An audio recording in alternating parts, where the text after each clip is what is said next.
Hello and welcome to TLC Sports. Thank you for joining us for our last regular semester episode. This is Kyeland Jackson reporting. And I'm Ben Spicer. A sad day, Kyeland, our last episode of the semester. Last episode in my U of L career. So Last regular episode. So we could have a couple specials here and there. So let's go ahead and jump right into it. Just really remember this moment, and then maybe throw a couple special episodes along the way. So talking about baseball and how they've been doing so far. So far they've been really succeeding, but what are some keys for them to really continue that success of onward? Well, to catch you up to speed, they're second in the nation currently behind Oregon State. They're 27-4 overall, 12-3 in the ACC. And what they've done particularly well, they've had success, of course, pitching as well as obviously success hitting. You have to score runs to win the game. But see, Brendan McKay's had a big season. We'll get to him here in a second, and we always talk about him. It seems like the pitching staff has the second best ERA in the NCAA. They only give up about 2.5 runs per game. So obviously that's very good. And then they're a very balanced team in terms of hitting. They have 5 players with 10 or more multi-hit games this season. So you can see how they've had a lot of success in both areas of the ball. Yeah, so they've had a lot of power players, really deep in pitching, really deep hitting. And just talking more about that pitching and hitting, Brendan McKay has been seemingly on fire this semester. And he just really recently recognized with a midseason award. Can you tell us a bit more just about that reward, about what it was for? Yeah, he sort of epitomizes his team because he can do both things exceptionally well. He can hit and he can pitch as well. So just some stats for him. He's hitting .400 currently, very good. 27 runs batted in and 6 home runs. Hasn't had the same success hitting as he had at the start of the season, but he's still had a very strong season. And then just a 1.4 ERA as a pitcher. So he was named to the Golden Spikes Midseason Watch List Award. So a very prestigious award in college baseball. So we'll continue to follow him throughout the season. But as of right now, he's put up very good numbers.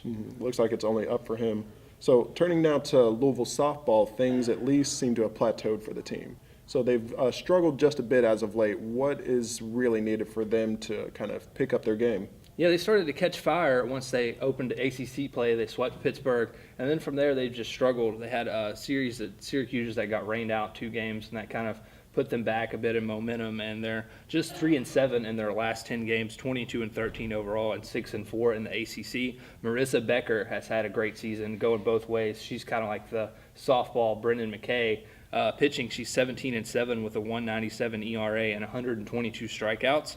And then at the plate, she's got a 2.92 batting average with 4 home runs and 20 RBIs. Where they've really struggled, though, is the pitching staff beyond Becker. Megan Hensley struggled a lot this season. Louisville is just 8-6 in games that Hensley has pitched in, and they've lost 4 of their last 6. So if they can get some consistency in that pitching rotation beyond Becker, they could be in for a good postseason. Maybe some experience, maybe some more play time, and just seems like more training for that pitching will really come through for the rest of the team.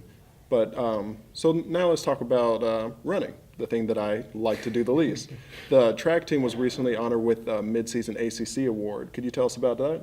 Yeah, we don't talk a lot about track and field, so I wanted to give them a shout-out. Amani Henderson was named the ACC Women's Field Performer of the Week, so she actually wasn't running. She did the shot put, and she had a throw of 17.5 meters, which is the new school record. It broke Chinwe Okoro's record of 17.39 set in 2012. So huge shout-out to Henderson. She was the ACC Women's Field Performer of the Week. Wow, fantastic. Well, I'm glad for her that she didn't have to run, just for my own sake at least. Now let's talk about lacrosse. So recently lacrosse, they're about to wrap up their season in a couple weeks. So how have they been doing this season? What are they looking like they'll be projected to play to possibly win for the rest of the season?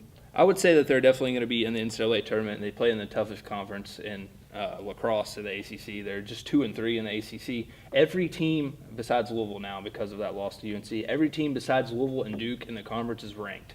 So that just goes to show you how dominant the ACC is in lacrosse. Louisville currently is 10-5 overall. They fell out of the top 25 after a tough loss, 15-11 to UNC. They led throughout the game. They looked good. Hannah Koloski leads the NCAA in goals scored. She has 56. Had 3 points against North Carolina, but they kind of shut her down. But still, it was not something that they should hang their heads on. I know we use that cliche a lot, but they really looked good against North Carolina, and I think that if they can continue to play the way they did in that game, they could make a tournament run. So it sounds like there's places to improve, but for the most part, there's a lot to look forward to for a lot of these teams. Well, thanks again, Ben, for doing all these recaps for us. Thank you all for joining us for our last regular semester episode. So there will be some more specials possibly coming your way. This has been Kyeland Jackson reporting. And I'm Ben Spicer. Hopefully, we'll see you guys next semester.